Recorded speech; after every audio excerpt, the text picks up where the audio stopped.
Baik, Assalamualaikum warahmatullahi wabarakatuh. Perkenalkan, kami dari kelompok sistem operasi ingin menjelaskan tentang penyetualan CPU. Oke, sebelumnya perkenalkan saya Andan Fistio Hadi Firman, NIM 130 2021 0058. Selanjutnya, saya Mukli Anugrah dengan stambuk 130 2021 0031. Perkenalkan, nama saya Muhammad Ali Akbar, NIM 130 2021 0121. Perkenalkan, nama saya Ahmad Saki, NIM 130 2021 00. Perkenalkan, nama saya Cakra Bimantara dengan NIM 130 2021 0124. Oke, baik, langsung saja kita ke materi yang pertama, yaitu algoritma FCFS yang akan dijelaskan oleh saya sendiri. Baik, yang pertama itu saya akan menjelaskan first come and uh, first served atau yang biasa disebut FCFS. Apa itu FCFS? FCFS adalah proses yang pertama kali meminta jatah waktu untuk menggunakan CPU akan dilayani terlebih dahulu.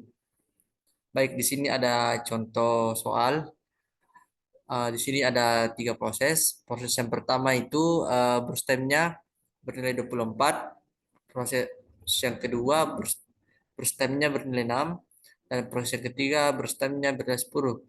Di sini kita gambar Gantt chart. Pertama itu proses satu dimulai dari nol. Lalu di sini ada 24. 24 diambil dari proses satu.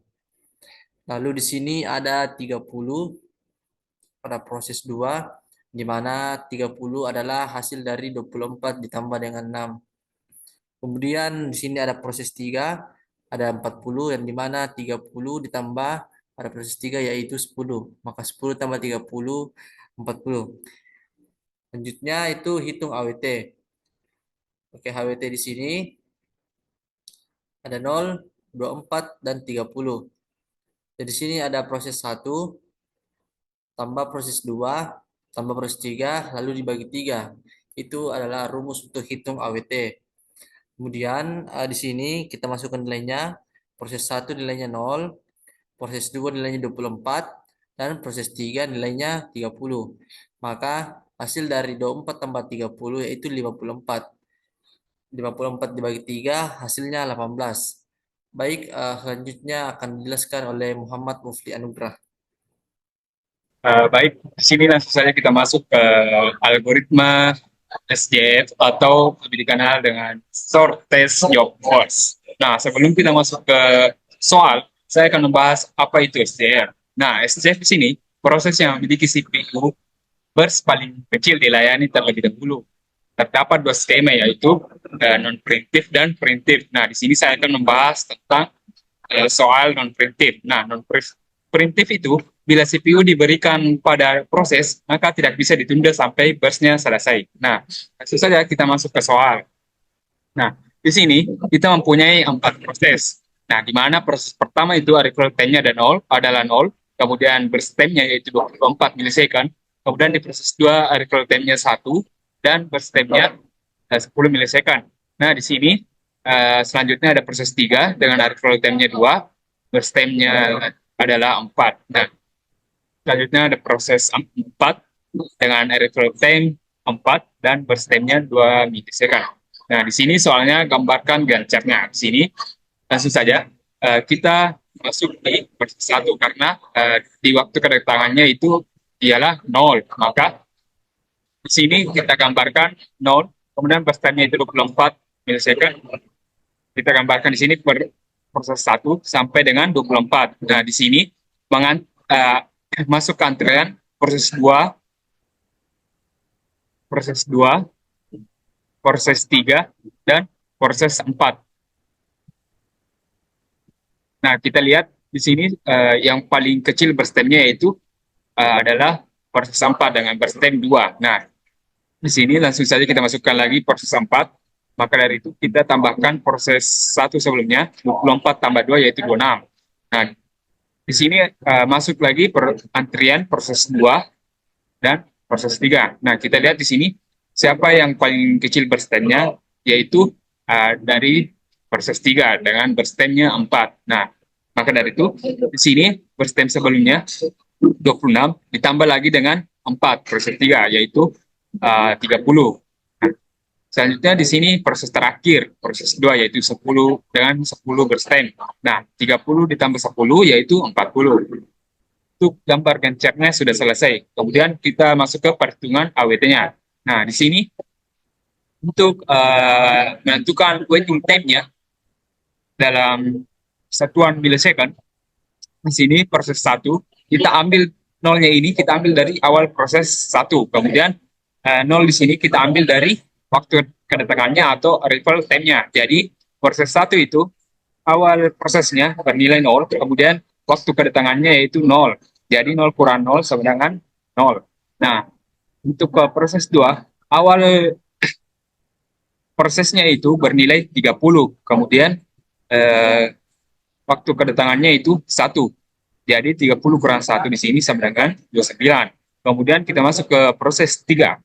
Nah, proses 3 ini awal prosesnya bernilai 26. Kemudian di sini arrival time-nya 2.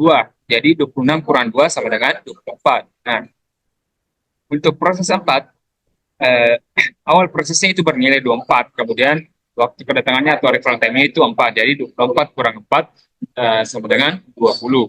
Nah, untuk perumusan AWT-nya bisa kita tuliskan seperti ini. P1 tambah P2 tambah P3 tambah P4 dibagi dengan jumlah prosesnya. Nah, di sini jumlah prosesnya ada 4, maka kita bagi dengan 4. Nah, langsung saja kita masukkan. Di sini proses 1 bernilai 0, proses 2 bernilai 29, proses 3 itu bernilai 24, proses 4 itu bernilai 20.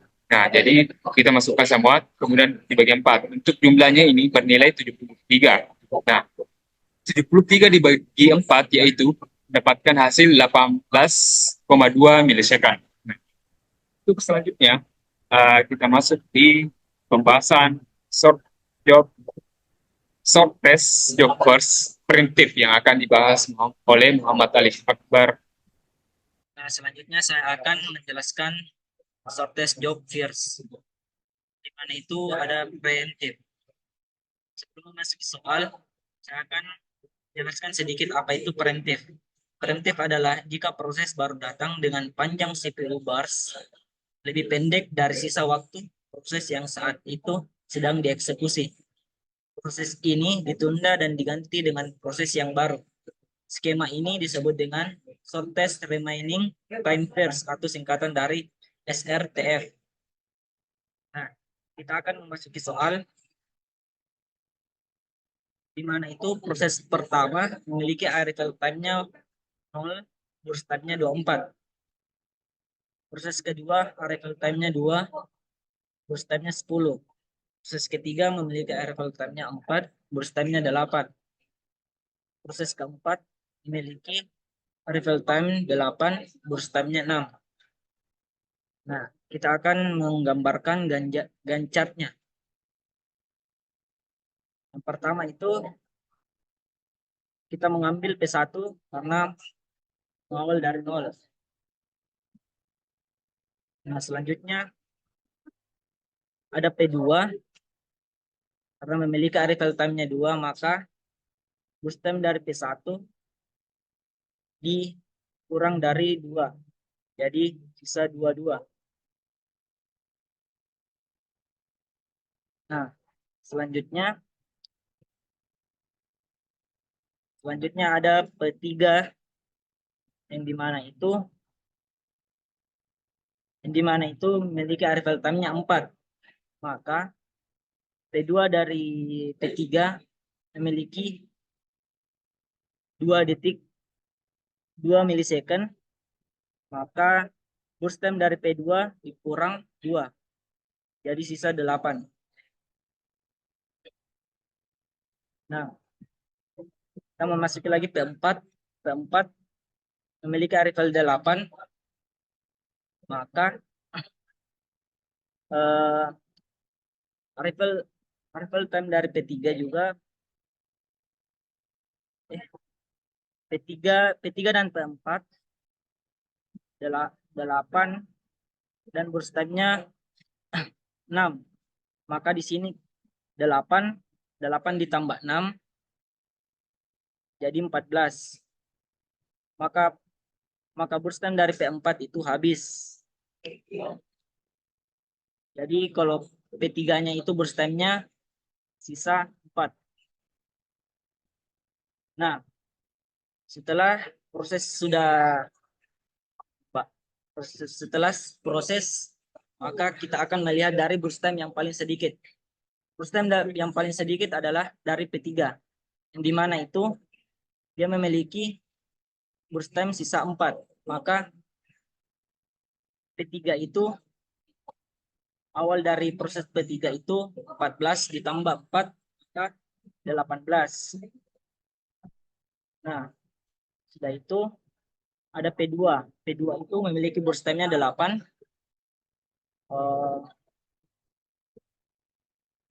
Maka awal dari P2-nya, akhir dari P3-nya tadi itu 18.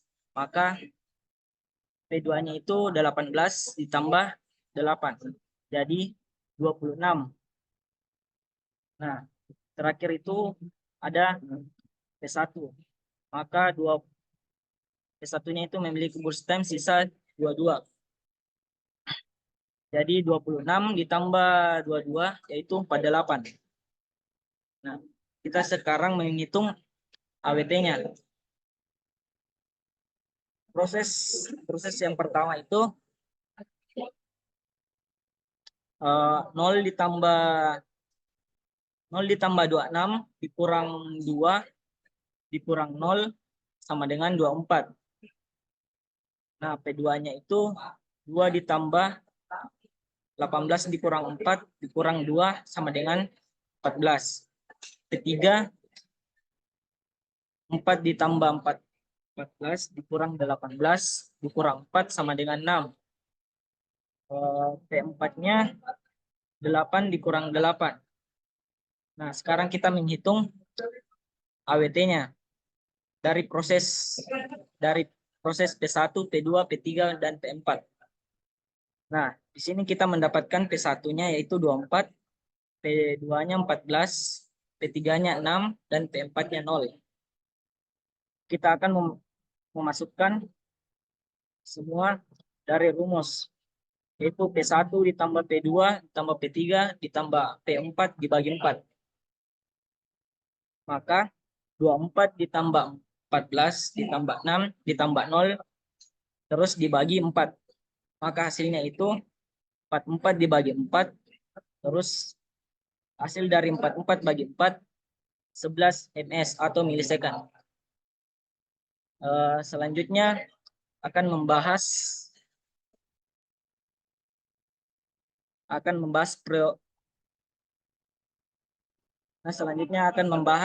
materi priority scheduling atas nama Ahmad Saki. Baik, di sini saya akan menjelaskan priority scheduling. Sebelum masuk ke contoh soal, apa itu priority scheduling? Priority scheduling adalah algoritma SJF suatu kasus khusus. Nah, tiap proses dilengkapi dengan prioritas. CPU dialokasikan untuk proses yang memiliki prioritas yang paling tinggi. Nah, jika beberapa proses memiliki prioritas yang sama, maka akan diurutkan sesuai dengan urutan antrian. Nah, kita masuk ke materi. Di sini ada 5 proses dengan masing-masing priority dan burst time-nya. Kita coba gambarkan Gantt chart-nya. Kita ambil prioritas pertama yaitu P3. P3 dimulai dengan 0, burst time 8, maka diakhiri dengan 8. Selanjutnya kita masuk ke prioritas yang kedua yaitu P2 dengan burst time 10. Maka 8 ditambah 10 itu sama dengan 18. Selanjutnya kita masuk ke prioritas yang ketiga yaitu P4 dengan burst time 6. Maka 18 ditambah 6 sama dengan 24. Nah, bagaimana jika prioritasnya sama? Sesuai dengan saya jelaskan tadi di awal, jika suatu proses memiliki prioritas yang sama, maka akan diambil sesuai dengan urutan antriannya. Maka di sini kita mengambil P1 sebagai prioritas selanjutnya dengan burst time 24. Maka 24 ditambah 24 sama dengan 48. Selanjutnya P5 sebagai prioritas terakhir dengan berstem 4, 48 ditambah 4 sama dengan 52. Maka selesai gancar. Selanjutnya kita menghitung AWT-nya. Cara menghitung AWT, kita menjumlahkan semua waiting time dari proses. Bagaimana cara mengetahui waiting time-nya? Kita mengambil berapa waktu mulai dari suatu proses. P1 dimulai dengan 24, maka waiting time-nya 24. P2 dimulai dengan 8, maka waiting time-nya 8. P3 dimulai dengan 0, maka waiting time-nya 0. P4 dan P5 dimulai dengan 18 dan 48. Selanjutnya, kita jumlahkan kelima waiting time ini lalu dibagi berapa banyaknya proses. Tentu ada 5. Maka 24 ditambah 8 ditambah 0 ditambah 18 ditambah 48 sama dengan 98. Dijumlahkan dengan 5 karena terdapat 5 proses. 98 dibagi 5 adalah 19,6 milisecond. Sekianlah definisi dan soal dari priority scheduling. Selanjutnya materi dari round robin akan dijelaskan oleh Cakra Bimantara. Baiklah, saya akan menjelaskan algoritma penjadwalan round robin. Sebelum kita memasuki contoh soalnya, saya akan menjelaskan konsep dasar dari algoritma round robin. Konsep dasar dari algoritma round robin ini adalah dengan menggunakan time sharing. Pada dasarnya, algoritma ini sama dengan FCFS, hanya saja bersifat preemptive. Digunakan quantum time untuk membatasi waktu proses.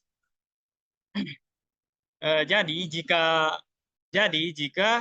bursttime-nya lebih kecil dari quantum time, maka proses tersebut akan melepaskan CPU jika telah selesai bekerja, sehingga CPU dapat segera digunakan oleh proses berikutnya. Ya, sedangkan jika bursttime-nya lebih besar daripada quantum time, maka proses tersebut akan dihentikan sementara jika sudah mencapai quantum time-nya. Selanjutnya, untuk mengantri kembali pada posisi ekor dari ready queue. Baiklah, di sini ada contoh soalnya.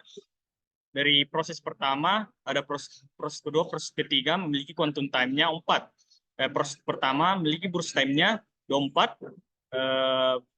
Proses keduanya ada burst time-nya ada 2. Proses ketiga burst time-nya ada 2. Bisa kita lihat gambar Gantt chart-nya. Dari proses pertama kita ambil 4 milisekund di proses pertama dari 0 ke 4 karena quantum time-nya dibatasi dengan 4. Lanjut ke proses kedua, kita hentikan di proses pertama, lanjut ke proses kedua. Jadi di sini itu sisa 20. Lanjut ke proses 2. Proses 2 kita ambil 2. Jadi 4 tambah 2 sama dengan 6. Lanjut ke proses 3 ditambah 2 time-nya. Jadi 6 ditambah 2 sama dengan 8. Lalu kita masuk ke lanjut lagi masuk ke proses pertama. Kita ambil 4 dulu, 4 quantum time. Yang 4 kali 4 kali 8, 9, 10, 11, 12. Kita ambil 4, sisanya di sini 16. Kita ambil lagi 4 kali 12, jadi 16 dikurang, di sini kurang 4, ya, dan seterusnya sampai mencapai 24. Di sini ada hitung AWT-nya. Nah, dari proses pertama kita mulai dari proses awalnya kan 0 ditambah 8-nya ini kita ambil dari proses awal dari proses awalnya di sini 8. Proses awal dari proses pertama yaitu 8 dikurang proses akhir dari proses pertama yaitu 4. Jadi 8 dikurang 4 sama dengan 4. Proses kedua kenapa bisa 4? Karena kita ambil dari awal dari proses kedua. Terus proses ketiga kita ambil dari awal dari proses ketiga. yaitu 6. Nah, cara menghitung AWT-nya yaitu P1 ditambah P2, hasil dari P1 ditambah P2, ditambah P2, ditambah P3, dibagi 3, karena ada 3 proses. Jadi 4 ditambah 4, tambah 6, dibagi 3. Jadi kita jumlahkan ini, sehingga mendapatkan 12, dibagi 3. Jadi hasilnya adalah 4 milisekund. Baiklah, itulah tadi jelasan mengenai algoritma penjadwalan round robin. Selanjutnya saya akan melemparnya ke moderator. Baik, itulah tadi presentasi dari kelompok kami. Lebih dan kurangnya mohon dimaafkan. Wassalamualaikum warahmatullahi wabarakatuh.